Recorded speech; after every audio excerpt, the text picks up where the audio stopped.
शाम के 8 बज रहे हैं। एक छोटे से मकान में एक आदमी कुर्सी पर बैठ के अखबार पढ़ रहा है। घर में ज़्यादा सामान नहीं है, लेकिन जो कुछ भी है बहुत अच्छे से सजाया हुआ है। वक्त है 2002 का।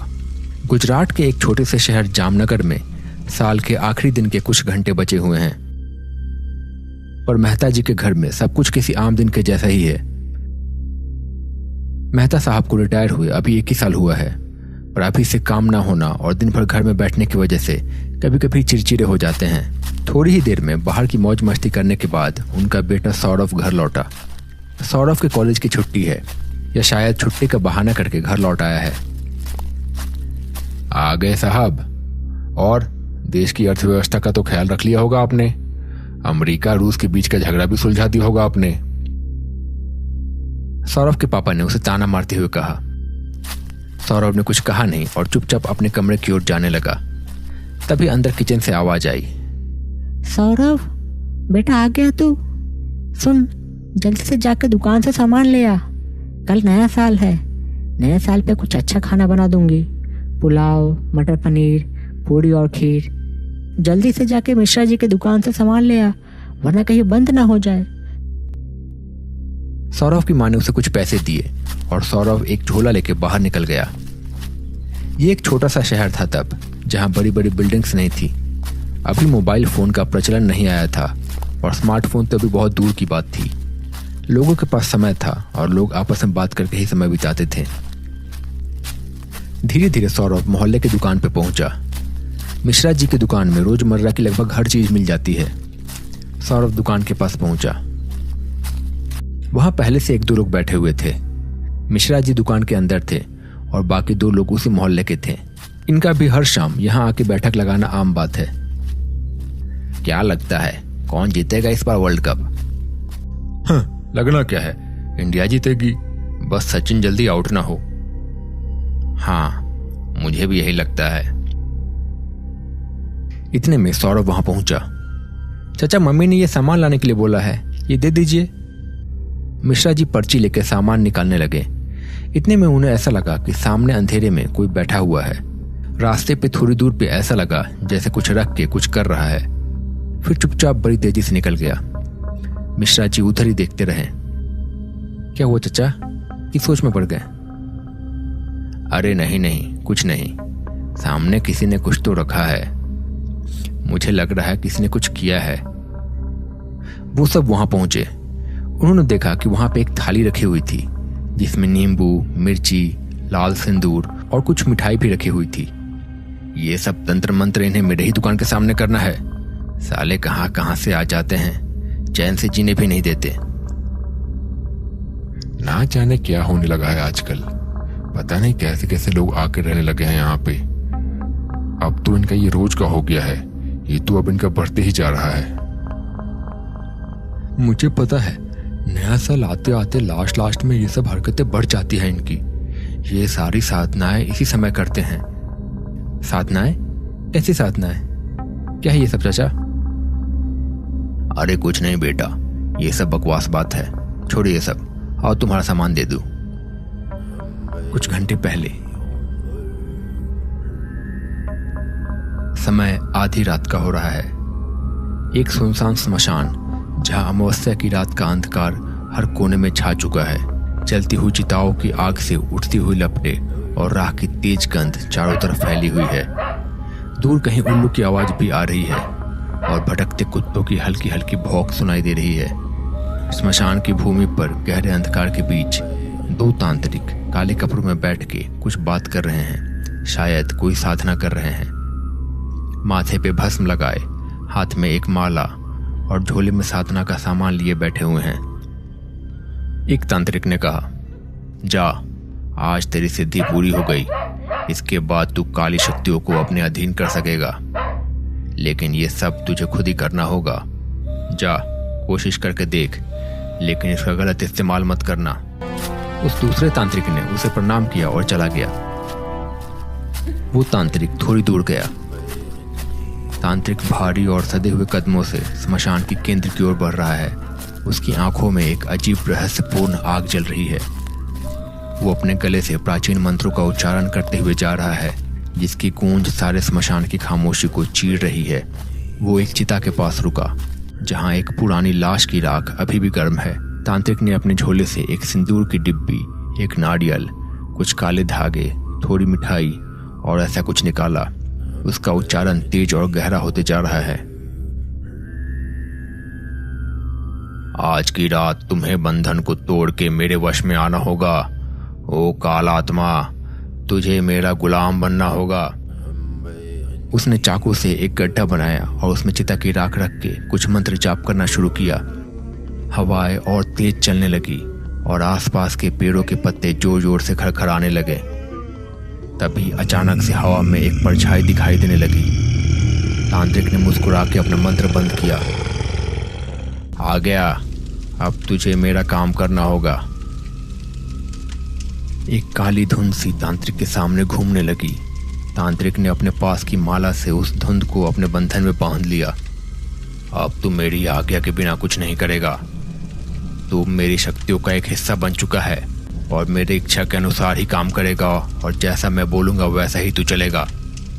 श्मशान फिर से शांत हो गया, लेकिन तांत्रिक के चेहरे पे एक विजय की मुस्कान आ गई थी। सौरभ ने कुछ सोचते हुए कहा, अरे कुछ नहीं होता ये सब, कोई बस मजाक कर रहा है या शायद हमें डराने की कोशिश कर रहा है। ऐसा कहकर सौरभ ने उस थाली पे लात मार दिया और साइड कर दिया। अरे बेटा, ये तुमने क्या किया? तुम्हें ऐसा नहीं करना चाहिए था। तुम इन सब चीजों को भी जानते नहीं हो। कभी कभी ये शक्तियां बहुत ज्यादा खतरनाक हो जाती है। अरे चाचा, ये सब कुछ नहीं होता, ये सब बस अंधविश्वास है, जाने दीजिए। मिश्रा जी, आइए आप सामान दीजिए, देर हो रही है, मम्मी इंतजार कर रही होगी। मिश्रा जी ने कुछ देर में सारा सामान बांध के सौरभ को दे दिया। सौरभ सामान लेके वहां से अपने घर की ओर निकल पड़ा। दिसंबर का आखिरी दिन था और सर्दियां काफी तेज पड़ रही थी। स्ट्रीट लाइट में कोहरा और ज्यादा घना लग रहा था। लोग लगभग अपने घरों में ही थे। थोड़ी दूर आगे जाने के बाद उसने देखा कि रास्ते के किनारे एक बूढ़ा सा आदमी बैठा हुआ है, बस स्टॉप के बगल में ही। ऐसा लग रहा है जैसे वो काफी गरीब था और कुछ बेच रहा था। जब सौरभ उस आदमी के पास से गुजरा तो उस आदमी ने कहा, बेटा कुछ सामान खरीद लो, सुबह से कुछ बिका नहीं, घर जाने पे खाने के भी पैसे नहीं होंगे। सौरभ ने उसे देखा और उसकी हालत देख उसे दया आने लगी। काका, इतनी रात में यहाँ क्यों बैठे हो? घर जाओ, ठंडी लग जाएगी। बेटा कुछ सामान खरीद लो, फिर मैं चला जाऊंगा। अच्छा बताओ, क्या बेच रहे हो आप? सौरभ ने देखा कि वो आदमी कुछ खिलौने, कंघिया और ऐसा ही कुछ सामान बेच रहा था। सौरभ के पास भी ज्यादा पैसे नहीं थे, फिर भी उसने 10 रुपए देके एक कंघी खरीद ली। अच्छा चाचा, अब जाओ, बहुत देर हो रही है। हाँ, अब चला जाता हूँ, अब मैं जा सकता हूँ। इसके बाद सौरभ उसी रास्ते पे आगे चलने लगा, पर अब उसे अचानक से कुछ अजीब सा महसूस होने लगा। उसकी कमर में दर्द होने लगा, पर उसने उस बात पर ज्यादा ध्यान नहीं दिया और आगे की ओर बढ़ने लगा। सौरभ ऐसे ही अपने घर की ओर बढ़ने लगा। उसका मोहल्ला आ गया। सामने ही मोहल्ले के कुछ लड़के बैडमिंटन खेल रहे थे। कहीं से एक्सटेंशन कॉर्ड का जुगाड़ करके उन्होंने बैडमिंटन का नेट के पास बल्ब लगा दिया था और हर रात को ये लड़के वहां पे बैडमिंटन खेलते थे। उनमें से एक ने सौरभ से पूछा, भाई आ रहे क्या खेलने? सौरभ ने बात सुनी पर अनदेखा कर दिया और चुपचाप आगे बढ़ता गया। जवाब भी नहीं दिया, शायद सुना नहीं होगा। उसके बाद वो लोग आपस में खेलने लग गए। कुछ देर के बाद सौरभ अपने घर पहुंच गया। उसके बाद उसने सामान रख दिया और चुपचाप अपने कमरे में चला गया। इसे क्या हो गया? बड़ा चुप सा है। पता नहीं, आजकल के सारे लड़के अपने ही धुन में रहते हैं। इसके बाद रात गहरी हो गई। बेटा खाना खा ले, बन गया है। मुझे नहीं खाना, मन नहीं है, सौरभ ने एक बड़ी अजीब आवाज में कहा। सौरभ की माँ ने सोचा कि शायद बाहर से कुछ खा के आया होगा, तो उन्होंने भी ज्यादा बोला नहीं। इसके बाद रात गहरी हो गई। 12 बजते ही समय के पहिए ने नए साल में प्रवेश कर लिया। Happy new year guys. पर आजकल के शहरों की तरह यहाँ कोई शोर शराबा नहीं था, सब शांत था। धीरे धीरे सुबह हो गई। सौरभ अभी भी सो रहा था। सौरभ बेटा उठ, बहुत देर हो गई, कब तक सोते रहेगा? चल उठ के जल्दी से नहा ले, आज आलस करेगा तो पूरे साल आलस करेगा, और अगर आज पापा ने डांटा तो पूरे साल डांट पड़ती रहेगी। पर सौरभ ने कुछ भी जवाब नहीं दिया। सारी आदत तुमने ही खराब करके रखी है, ये भी कोई वक्त है सोने का? रुको, अभी मैं खबर लेता हूं। इसके बाद वो सौरभ के कमरे में गए, पर उसके बाद वो बिना कुछ बोले चुपचाप वहां से दरवाजा बंद करके बाहर आ गए। सुनो, मैं बाहर जा रहा हूं, जब तक मैं ना आऊं तब तक दरवाजा मत खोलना। पर हुआ क्या? कुछ नहीं, बस जब तक मैं ना आऊं तुम दरवाजा मत खोलना, और सवाल मत पूछो अभी, पर जो बोला है वो करो, और हरगिज दरवाजा मत खोलना। इसके बाद सौरभ के पापा वहां से बाहर चले गए। थोड़ी देर में वो बड़े परेशान से एक रास्ते पे आगे चलते गए। वहां एक बड़ा सा पीपल का पेड़ था, और उस पेड़ के पास एक छोटा सा घर था। वो घर के अंदर गए। उस घर में एक आदमी बैठा हुआ था और कुछ सोच रहा था। भगत जी, मुझे आपकी मदद की जरूरत है। क्या हुआ? कोई मुसीबत आन पड़ी? कोई बाधा? भगत जी, मेरा बेटा ठीक से बात नहीं कर रहा था। जब मैं उसके कमरे में गया तो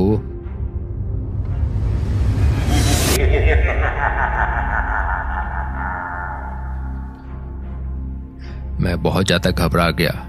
मदद कीजिए हमारी। अच्छा, मैं समझ गया। रुको, तुम बाहर इंतजार करो। फिर वो आदमी अपने कमरे में बैठ गया और कुछ मंत्र जाप करने लगा। कुछ देर के बाद उसने अपनी आंखें खोली। तुम्हारा बेटा एक प्रेत आत्मा के वश में है। उसने शायद इसे छेड़ा है, कैसे ये नहीं पता, पर इस आत्मा को किसी तांत्रिक ने अपने वश में किया है। हमें मंत्र जाप से और अनुष्ठान से उसे किसी तरह उसके शरीर से बाहर निकालना होगा, और जल्दी ही करना होगा, वरना वो आत्मा तुम्हारे बच्चे को अपने साथ लेके जाएगी। एक काम करो, आज रात को तुम उसे अपने साथ खंडहर के पास वाले मैदान में लेके आओ।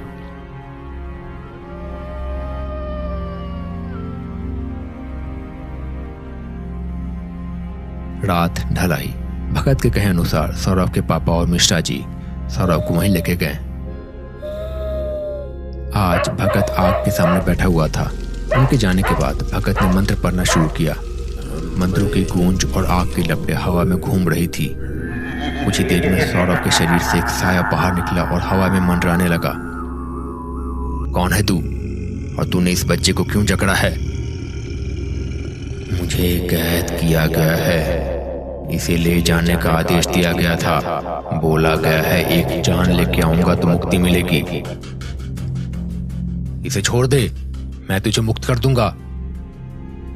नहीं, ये संभव नहीं है।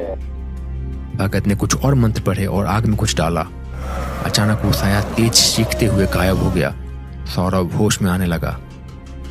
भगत उसकी तरफ मुड़ के मुस्कुरा दिया, लेकिन उस मुस्कान में एक अजीब सी बात थी। भगत जी, क्या हुआ? वो गया? भगत जी ने एक ठंडी सी मुस्कान के साथ कहा, हाँ, वो गया। अब तुम बिल्कुल सुरक्षित हो। लेकिन जैसे ही लोग सौरभ को लेकर जाने के लिए आए, भगत ने एक पल के लिए आग में झांका। आग के अंदर उसे एक साया दिखा और उसकी आंखों में पहचान का एक डर था। जैसे ही लोग सौरभ को लेकर जा रहे थे, एक और आवाज भगत के कान में गूंजी। एक पुरानी, गूंजती और ठंडी आवाज।